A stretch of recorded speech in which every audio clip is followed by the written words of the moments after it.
오늘 이 시간에는 죽음에 이르는 7가지 죄라는 제목으로 말씀을 전하도록 하겠습니다. 여러분들은 최근에 이 죄에 대한 설교를 들어보신 적이 있으십니까? 최근에 한국에서 공개된 이 장로회 신학대의 석사학위 논문 빅데이터를 통해 본 언택트 사회의 설교 선호도 분석이라는 논문에 보면요, 유튜브에서 가장 조회수가 많은 설교자 10명의 설교 제목과 조회 건수를 공개했습니다. 그 내용은 이렇습니다. 화면 보시면요, 1위부터 10위까지 제목을 살펴보면 1위가 전염병, 그리고 2위가 버텨야 산다, 3위가 가정에서 일어나는 분노 다스리기, 4위가 시시하게 살기엔 너무 짧은 인생, 5위 오늘 이 순간을 감사, 6위 자살공화국, 7위 고난당할 때 해야 할 숙제, 8위 전염병과 교회의 미래, 9위 두려울 때 하나님께 집중하기, 10위 한 번이라도 모든 걸 걸어본 적 있는가, 이렇게 나와 있습니다. 그러니까 코로나 시대 이후 1년간 이 한국의 크리스천들이 가장 많은 찾은 설교 탑10에 대해서 살펴보니까 이 죄에 대한 설교는 찾아볼 수가 없습니다. 물론 설교 중에 언급될 수도 있겠지만 정확하게 죄를 다룬 설교는 찾아볼 수가 없습니다. 우리는 왜 요즘 이 죄에 대한 설교를 듣지 못하는 것일까요? 20세기 그 미국 정신분석학계에 탁월한 학자가 있는데, 칼 매닝거라는 사람이 도대체 죄가 어떻게 되었는가라는 책에서 죄라는 단어가 세속화된 미국 사회에서 급속히 사라졌고, 그 결과 죄나 악과 같은 도덕적, 신학적 용어는 아예 법률적, 심리학적 용어로 대체되어 버렸다고 분석했습니다. 그러다 보니까 이제 죄라는 단어는 교회라는 그 울타리 안에서만 사용되는 특수 용어로 축소가 되었습니다. 그런데 이 교회에서조차도 죄에 대해 별로 들어오지 못하는 시대에 우리는 지금 살고 있습니다. 또 앞서 제가 언급한 논문에서 살펴보았듯이 이 설교의 단골 메뉴는 죄가 아니라 주로 꿈, 또 비전, 긍정의 언어, 치유, 또 아름다운 가정생활, 성공적인 삶 등과 같은 말씀들입니다. 또 찬양은 또 어떻습니까? 요즘 부르고 있는 이 찬양의 가사는 죄 대신에 상한 감정을 많이 더 내세웁니다. 그러니까 자복하고 회개한다는 직접적인 고백은 찬송가에나만 지금 찾아볼 수 있습니다.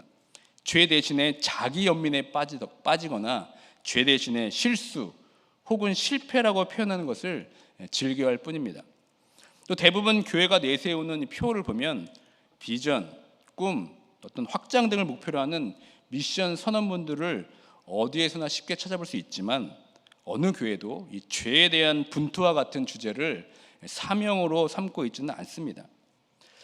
또 죄에 대한 설교를 들을 수 없는 이유 중에 하나는 이 설교를 전하는 자나 설교를 듣는 자 둘 다 별로 죄에 대해서 별로 생각하며 살고 있지 않기 때문입니다. 이 설교가들은 늘 말씀을 읽고 연구하고 또 설교하는 행위를 통해 자기는 늘 거룩한 일을 한다고 생각하기 때문에 스스로 죄와는 멀다고 생각하는 경향이 있습니다. 그러다 보니까 이 죄라는 것을 잘 다루지 않습니다. 그리고 죄에 대한 설교를 회중들 또한 듣고 싶어 하지 않습니다. 특별히 일주일 동안 힘들게 살고 지친 모습으로 그저 은혜와 위로를 받기 위해 교회에 나왔는데, 설교를 통해 죄에 대한 말씀을 들으면 마음도 무거워지고 괴롭기 때문입니다. 그러니까 조금만 이게 죄에 대해 언급만 해도 금세 분위기가 다운되고 가라앉으니까 말씀을 전하는 자나 또 듣는 자 모두 죄에 대해 설교하고 듣는 것을 부담스러워합니다. 그러나 우리가 성숙한 그리스도인으로 거듭나기 위해서는 늘 변화하고 성장하고 성숙해져야 합니다. 그런데 그 변화와 성숙이 더딘 이유가 무엇이겠습니까? 그것은 우리도 모르게 죄에 오염되어 있기 때문은 아닐까요? 죄가 우리를 온전하게 성장하지 못하도록 올가매고 있기 때문은 아니겠습니까? 죄의 뿌리가 우리 안에 너무 깊게 박혀 있기 때문은 아니겠습니까? 이제 다음 주가 되면 한국에서는 추석을 맞게 됩니다. 저도 추석하면 떠오르는 것이 있습니다. 그것은 이 할아버지 산소에 가서 추모 예배를 드리는 겁니다. 그때는 온 친척들이 함께 모여서 함께 예배 드리고 또 그 산소 앞에서 예배 후에 맛있는 점심을 함께 먹는 것이 저에게는 아주 좋은 추억으로 남아 있습니다. 그리고 늘 반복되는 일이 있는데 그것은 매번 갈 때마다 산소를 찾지 못해서 헤매는 것입니다. 매번 갈 때마다 한 번에 정확하게 찾은 적이 단 한 번도 없습니다. 그래서 온 친척들이 항상 흩어졌다가 저 멀리서 찾았다 그러면 온 친척들이 그곳에 달려가 가지고 그 산소 앞에 모입니다. 그리고 다음에 올 때는 다시 잊어버리지 않기 위해서 힘들게 찾았던 산소도 이렇게 표시도 해보고 그 주변에 뭐가 있는지 뭐 그림도 그려보지만 1년 후 다시 찾아가면 길도 바뀌어 있고 또 다른 산소가 또 많이 생겼기 때문에 늘 헤맨 기억이 납니다. 그리고 온 가족이 이제 산소 주변에 있는 잡초들을 함께 제거합니다. 벌초라고 하죠. 물론 산소를 관리해주는 이 관리자가 있지만 이 가족들이 보면 또 손볼 것이 많이 있습니다. 그런데 어느 해였습니다. 할아버지 그 산소에 커다란 나무 같은 잡초가 생겨났습니다. 그것도 산소 중앙 뒤편에 크게 자라고 있었습니다. 제가 그것을 이제 뽑아보려고 했는데 제 어린 나이의 힘으로는 그게 잘 빠지지가 않았습니다. 그래서 너무나 깊게 뿌리가 내려가지고 도통 잡초가 빠지지 않아서 여러 사람이 함께 모여서 이제 그 잡초를 뽑기 위해서 막 흔들었습니다. 근데 막 흔들어서 뽑으려고 했는데 그만 그 깊게 내린 뿌리 때문에 산소가 이렇게 막 무너지려고 하는 겁니다. 뿌리가 너무 깊게 내려서 산소의 모양까지 훼손될 것 같았습니다. 그래서 저희가 그걸 어떻게 했을까요? 끝까지 뽑았을까요? 아니면 그냥 포기했을까요? 결국 뽑지 못했습니다. 그걸 뽑으면 이 산소 자체가 아예 무너질 것 같았기 때문입니다. 근데 제가 어린 나이였지만 깨달음이 딱 왔어요. 죄가 저런 거겠구나. 너무 깊게 뿌리를 내리게 내버려 두면 그것을 뽑을 때는 엄청난 희생과 대가가 따르겠구나 라는 생각이 들었습니다. 차라리 빨리 발견해서 빨리 제거하면 되는데 그것을 방치하게 되면 저렇게 뿌리가 깊게 내려서 그것을 제거할 때 엄청난 대가를 치러야 하는구나 라는 걸 제가 생각하게 되었습니다. 그러니까 뽑아내야 되는 줄 알면서도 너무 깊게 뿌리 내리니까 손도 못 대는 지경이 될 수도 있겠다라는 생각이 들었습니다. 혹시 여러분 삶 가운데 이 죄라는 것을 알고 있으면서도 너무 깊게 뿌리 내려서 뽑지도 못하고 또 손도 못 대고 있는 죄가 혹시 있으십니까? 아무리 노력해도 그 죄만큼은 뽑아낼 수 없는 지경에까지 이른 것이 없습니까? 그것을 뽑아낼 때 내 정체성과 또 존재 자체가 무너지는 것 같아서 그 죄의 영향력 아래 눌려 살고 있지는 않습니까? 늘 그 죄 때문에 넘어지지만 늘 자기 합리화를 통해서 그 죄와 대면하기를 꺼려하고 있지는 않습니까? 저는 앞으로 이 금요예배를 통해서 우리 존재 깊은 곳까지 뿌리내려 있는 우리의 영혼을 갉아먹고 있는 정말 그 죄들을 한번 살펴보길 원합니다. 하나님 앞에서 온전한 사람으로 성장하지 못하도록 또 방해하고 있는 그 치명적인 죄악을 앞으로 다루려고 합니다. 벌써부터 마음이 무거워지지 않으십니까? 벌써 분위기가 많이 다운된 것 같습니다. 어쩌나 저나 여러분에게 좀 괴로운 시간일 수 있지만 그래도 우리는 이 7가지 죽음에 이르는 7가지 죄에 대해서 우리는 살펴볼 필요가 있습니다. 왜냐하면 죄와 은혜는 서로 맞물려 있기 때문입니다. 죄가 무엇인지 알아야 내가 받은 은혜가 얼마나 크고 놀라운지를 깨닫게 됩니다. 그러니까 죄를 알지 못하면 사실 은혜도 알지 못합니다. 그러니까 지피지기면 백전백승이라는 말이 있듯이 죄를 정확히 알아야 죄에 대해 넘어지지 않고 승리할 수 있습니다. 가만히 보면은 우리는 늘 똑같은 죄로 넘어지게 됩니다. 그러면 다음에 또 넘어지지 않게 하기 위해서 다시 한번 나의 내면을 바라보고 어떻게 해야 넘어지지 않을까 애써야 함에도 불구하고 단 그 죄에 대해서만은 늘 무력합니다. 넘어지는 내 자신을 동정하고 연민할 뿐입니다. 내 자신이 어떤 망각의 동물임을 자처하면서 시간이 흘러가기만 기다려서 자연스럽게 잊혀지길 바랄 뿐입니다. 언제까지 우리는 이 죄에 넘어지고 죄의 영향력 아래 살아가야 되겠습니까? 혹시 여러분의 기도 가운데 죄에 대해 씨름하는 기도를 하고 계신 분이 계십니까? 그 죄가 너무 싫어서 그 죄와 대면하면서 분투하며 살아가고 있는 분이 계십니까? 기도를 통해 하나님께 일방적인 요구만 할 뿐 성령의 조명하심 아래 나의 내면을 바라보며 안타까워하고 계시고 있지는 않습니까? 나는 왜 성장하고 있지 못하고 변화하지 못하는 것에 대해 답답해하면서 혹시 그 원인이 죄 때문은 아닌가 고민하고 있는 분들은 안 계십니까? 이와 같은 이 죄의 문제는 이 오늘날만의 문제는 아니었습니다. 이 기독교 역사 속에서도 끊임없이 이 죄에 대해 고민하고 갈등하며 이 죄와 싸운 흔적들이 많이 있습니다. 그래서 기독교 전통은 급기야 이 죄의 목록을 만들었습니다. 그리고 그 죄의 목록을 이렇게 명명했습니다. 죽음에 이르는 7가지 죄, 이렇게 명명하고 있습니다. 이 죽음에 이르는 7가지 죄는 기독교 역사 속에서 1500년 이상 전에 내려온 7가지 죄를 말합니다. 이 죄 목록은 하나님만을 전적으로 섬기고 경건한 삶을 사는데 인생을 바쳤던 사막의 수도사들이 처음 만들었습니다. 그렇다면 이 사막의 수도사들이란 누구를 말하는 것일까요? 이 사막의 수도사들은 죄에 대해서 전 생애를 걸쳐 정면 승부를 한 사람들입니다. 핍박과 그 순교의 피로 물들었던 초기의 기독교 역사는 이 콘스탄틴 황제가 313년에 밀라노 칙령을 통해서 기독교를 공인하게 됩니다. 그래서 그때부터 기독교는 전혀 다른 모습으로 바뀌기 시작합니다.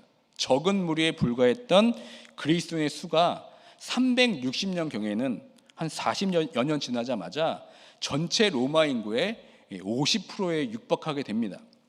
그러니까 문제는 이 자칭 이 그리스도인이 된 그들이 모두 순수하게 신앙적인 이유로 교회에 모인 것이 아니었습니다. 그러니까 황제가 지금 막 밀어주는 기독교니까 어떤 사회적인 지위, 명예, 성공을 위한 발판이 이 교회가 되었기 때문에 기존의 로마의 종교 모임들 그랬던 것처럼 이 기독교 역시 사교 모임, 소셜 클럽의 수준으로 여기며 참여한 사람들이 점점 많아졌습니다. 그 전까지는 이 기독교인이 된다는 것은 순교를 각오한 일이었는데 이 기독교가 공인됨으로써 이내 점점 순교는 잊혀가기 시작했고 로마 제국과 기독교는 융화되어서 기독교는 점점 변질되기 시작했습니다. 그래서 이 기독교 본래의 이 순수성을 회복하고자 했던 일부 그리스도인들이 어떻게 됩니까? 이 로마라는 도시에서 생활을 접고 사막으로 물러가게 됩니다. 이제 막 피 흘림의 순교가 끝나고 안전하게 그리스도를 믿을 수 있게 된 시점에서 그들 스스로 기독교의 순수한 정신을 지키기 위해서 사막으로 분투의 여정을 떠나기 시작합니다.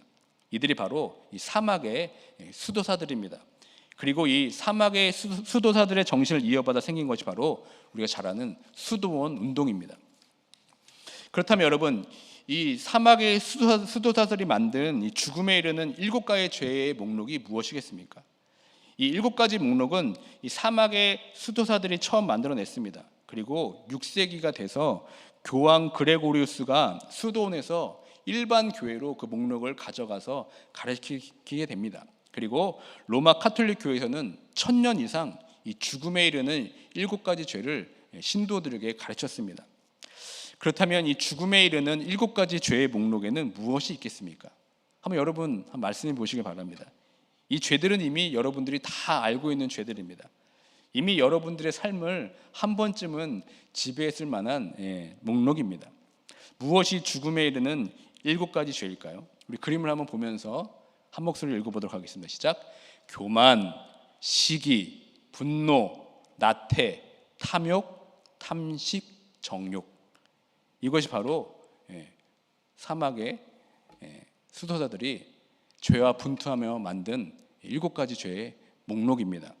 여러분 이거를 이제부터 여러분 잘 외우셔야 됩니다. 신목사님이 자주 외우시는 스타일로 하면은 앞자만 따면 이렇게 됩니다. 교시분나 탐탐정. 금방 외워지죠? 교시분나 탐탐정. 이 죄의 목록을 여러분 꼭 외우셔야 됩니다. 그 7가지 죄가 우리 안에서 어떻게 역사하고 있는지 우리는 계속해서 살펴볼 것입니다. 사실 이 죄는 성경 어디에서 찾아볼 수 없는 목록입니다. 다만 이 잠언 6장에 이와 비슷한 목록의 말씀이 있습니다. 우리가 본문을 읽었지만 다시 한번 잠언 6장 16절에서 19절의 말씀을 다시 한번 한 목소리로 봉독하겠습니다. 시작. 여호와께서 미워하시는 것 곧 그의 마음에 싫어하시는 것이 67가지니 곧 교만한 눈과 거짓된 혀와 무죄한 자의 피를 흘리는 손과 악한 계교를 꾀하는 마음과 빨리 악으로 달려가는 발과 거짓을 말하는 망령된 증인과 및 형제 사이를 이간하는 자이니라. 이런 죄와 비슷한 것이 또 마가복음 7장 21절부터 22절에 나와 있습니다. 다 같이 한번 읽겠습니다. 시작. 속에서 곧 사람의 마음에서 나오는 것은 악한 생각 곧 음란과 도둑질과 살인과 간음과 탐욕과 악독과 속임과 음탕과 질투와 비방과 교만과 우매함이니. 이미 성경 말씀에서 죽음에 이르는 7가지 죄의 목록과 정확하게 일치하고 있지는 않지만 이미 우리에게 죄에 대해서 수도 없이 말씀하고 계십니다. 그러므로 이 7대죄를 사막 수도사나 성직자 같은 사람들만 위한 특별한 목록으로 보는 것은 적절치가 않습니다. 이미 성경은 우리에게 이 죄에 대해서 경고하고 있었습니다. 여러분, 제가 보이는 그림을 한번 보시길 바랍니다. 이 그림은 네덜란드의 히에로니무스 모스라는 화가가 1480년경에 그린 이 죽음에 이르는 7가지 죄라는 이 그림을 그렸습니다. 그림 중앙에 보이면 이 금빛 홍채 모양 띠가 둘린 이 하나님의 눈이 있습니다. 다음 그림 한번 보여주시죠. 그 홍채 안에 이 그림이 뭐냐면 그 하나님의 눈의 눈동자 안에 이 부활하신 예수님께서 지금 저렇게 서 있습니다. 자세히 보면은 창에 찔린 옆구리의 상처를 보이면서 우리에게 서 계십니다. 그리고 그 아래 라틴어로 카베 데우스 비데트 이렇게 적혀 있습니다. 이 뜻은 무슨 뜻이냐면 조심하라 주가 지켜보신다라는 뜻으로 적혀 있습니다. 그리고 주변에는 그 다음 그림 그 전 그림 보여주시면은 7가지 그림이 이렇게 있습니다. 이 그림이 의미하고 있는 바가 무엇이겠습니까? 그것은 인간의 모든 죄가 하나님의 눈을 피할 수 없다는 의미입니다. 그리고 그 눈동자 주위에 인간의 죽음을 이르게 하는 7가지 죄를 칸을 나누어서 상세히 묘사하고 있습니다. 이 그림들을 통해 죄의 특성을 이야기가 담긴 그림으로 이 화가는 표현하고 있습니다. 첫 번째 그림을 보시면 죽음에 이르는 7가지 중에 첫 번째 이 분노가 있습니다. 저 그림을 보시면은 두 이웃이 술을 마시다가 화를 삭히지 못하고 격렬하게 싸우는 장면이 그려져 있습니다.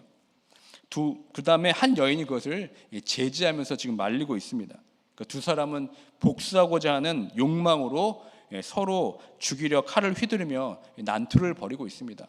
이것이 무엇 때문에 생기는 일입니까? 바로 이 분노라는 것 때문에 생긴다고 화가는 표현하고 있습니다. 또 그 다음 그림을 보면요, 남을 업신여기는 교만입니다. 이 그림을 가만히 보면은 이 상류층 가정의 이 고급스러운 실내에 보면 허영에 찬 부인이 저렇게 마귀가 내민 거울 앞에 자신을 비추며 감탄하고 있습니다.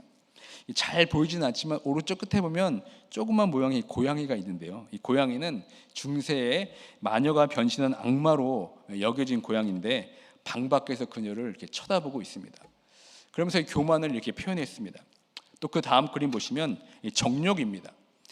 두 쌍의 남녀가 이 분홍빛 텐트 안에서 술과 음식을 곁에 둔 채 쾌락의 시간을 보내고 있고, 또 바닥에 뒹구는 저 악기들이 보이는데 이것은 무질서한 쾌락을 말합니다. 그리고 광대들은 그 유의를 부추기고 있습니다.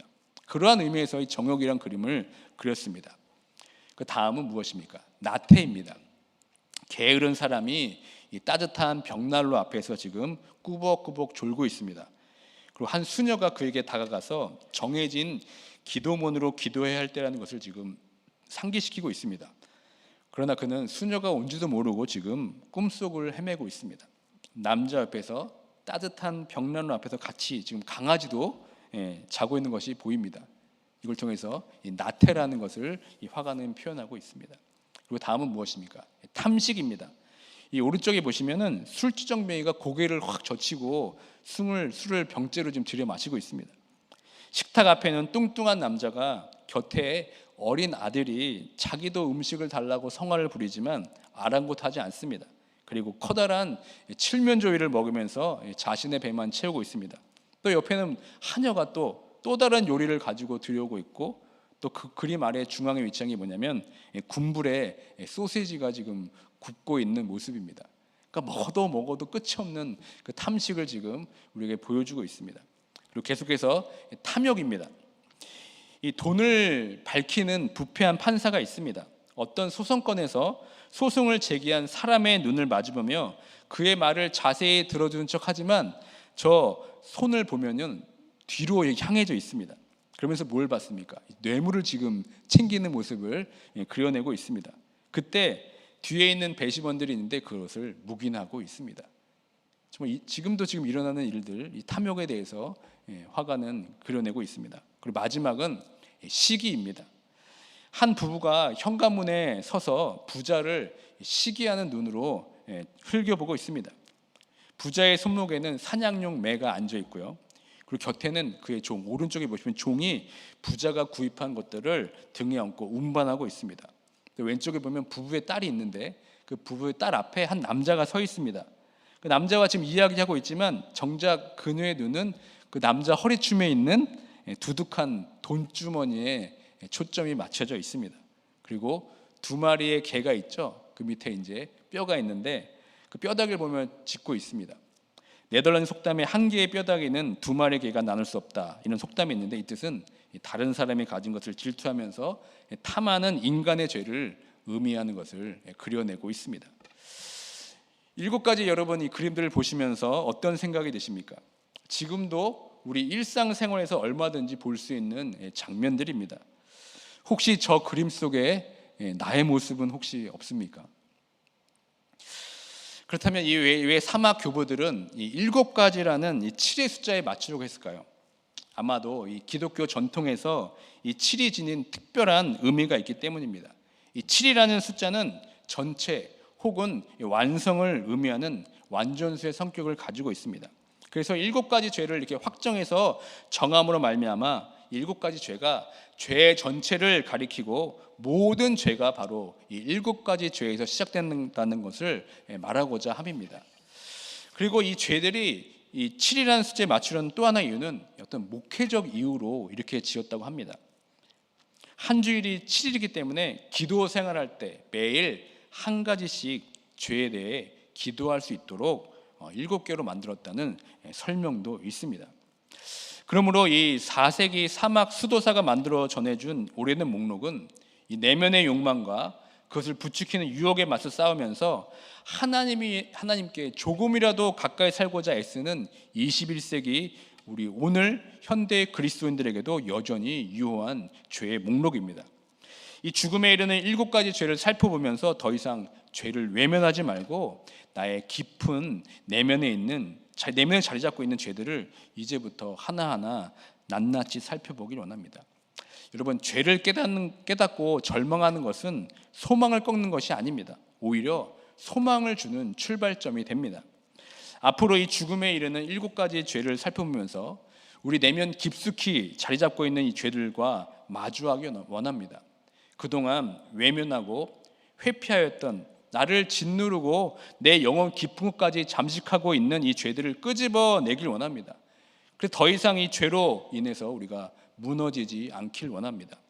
그 죄로 인해서 그리스도인으로서의 변화와 성장이 멈춰지지 않길 바랍니다. 앞으로 이 금요일을 통해 살펴보게 될 이 죽음에 이르는 7가지 죄, 교만, 시기, 분노, 나태, 탐욕, 탐식, 정욕을 살펴봄을 통해서 앞으로 죄에서 자유함을 얻고 그리스도인으로서 거룩하고 성화된 삶으로 나아갈 수 있는 모두가 되길 주님의 이름으로 축원드립니다. 아멘.